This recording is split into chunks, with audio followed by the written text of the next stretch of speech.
Assalamualaikum warahmatullahi wabarakatuh. Selamat pagi, ketemu lagi dengan channel Al-Mahya. Di sini kami akan memberitakan terkait dengan berita yang dirilis oleh Menpan RB, ya, yaitu pemerintah rekrut 572.496 ASN di tahun 2023 ini. Menteri Pan RB mengatakan bahwa dioptimalkan untuk penanganan tenaga non ASN. Jadi ini kesempatan untuk teman-teman tenaga non ASN ya. Di tahun 2023 ini kebanyakan rekrutmen ASN diprioritaskan untuk tenaga non ASN. Maka dari itu saya sarankan untuk teman-teman non ASN dimanapun berada itu untuk lakukan pendaftaran P3K maupun CPNS di tahun ini. Jika memang masih memenuhi syarat untuk mendaftar CPNS, daftar CPNS. Tetapi kalau terkendala umur, maka silakan daftar P3K ya. Kita baca teman-teman.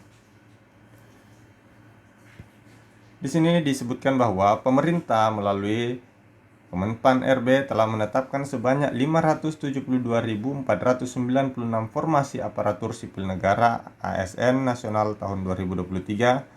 Data ini diambil per 1 Agustus 2023. Jumlah tersebut untuk formasi 72 instansi pemerintah pusat sebanyak 78.862 ASN dan pemerintah daerah 493.634 ASN. ASN di sini terbagi dua ya, yaitu CPNS dan CP3K. Ya. Alokasi formasi CASN untuk pemerintah pusat terinci sebanyak 28.903 untuk CPNS dan 49.959 untuk P3K. Adapun di pemerintah daerah dialokasikan khusus sebanyak 296.084 P3K guru. Jadi guru masih tetap angka paling tertinggi ya di sini. Terus selanjutnya ada 154.724 tenaga kesehatan dan 42.826 P3K teknis. Jadi ini adalah sekedar gambaran umum pada teman-teman untuk proses seleksi P3K di tahun 2023. Proses seleksi akan dimulai pada September 2023 ini. Tinggal 1 bulan lagi ya teman-teman, silakan persiapkan diri dengan matang ya. Terima kasih kepada instansi yang menyampaikan usulan formasi. Semoga proses seleksi berjalan lancar. Kami menjamin semuanya fair, tidak bisa titip-menitip. Kita berharap ASN bisa melahirkan kinerja berdampak yang dapat dirasakan masyarakat sesuai arahan Bapak Presiden Joko Widodo. Jelas Menpan RB Abdullah Aswar Anas dalam rapat koordinasi persiapan pengadaan ASN 2023 di Jakarta hari Kamis tanggal 3 Agustus, dihadiri para pejabat pembina kepegawaian se-Indonesia.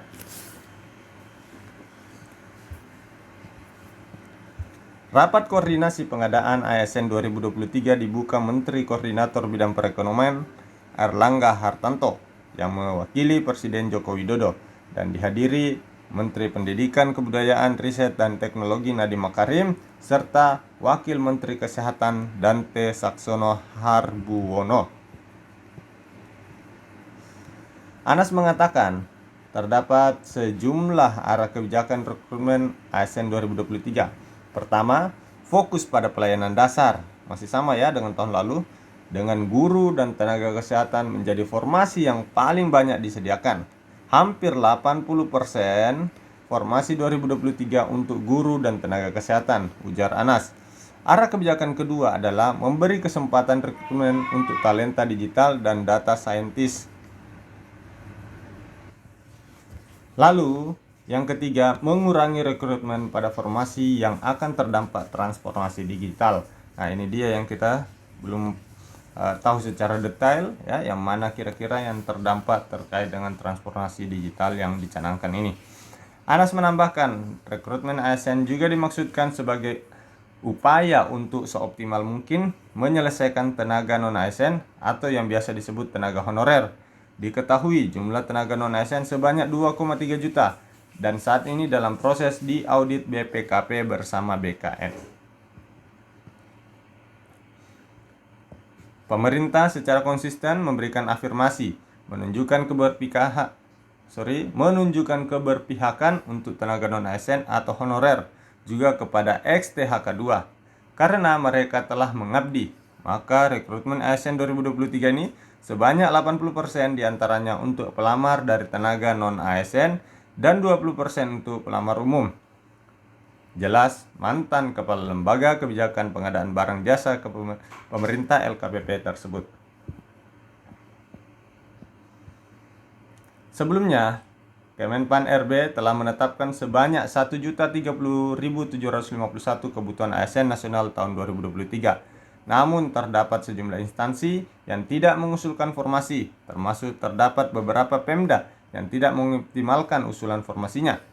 Dalam sambutannya, Menko Perekonomian Airlangga Hartarto menuturkan, rekrutmen CASN harus diputuskan dengan mempertimbangkan tenaga non-ASN yang memenuhi syarat, penyederhanaan birokrasi, dan kebutuhan ASN, dengan memperhatikan kemampuan membayar gaji dan tunjangan sesuai dengan peraturan perundang-undangan. Imbuhnya, calon ASN yang direkrut tentu bisa mengisi posisi kunci sebagai future leaders yang nanti menjalankan birokrasi kelas dunia dan dalam rangka visi Indonesia Maju 2045. Imbu Airlangga. Jadi itu ya berita dari Menpan RB yang mengatakan bahwa 572.000 sekian akan ada dilakukan rekrutmen ASN, diprioritaskan untuk tenaga non-ASN, tetapi ada 20% di dalamnya untuk pelamar umum.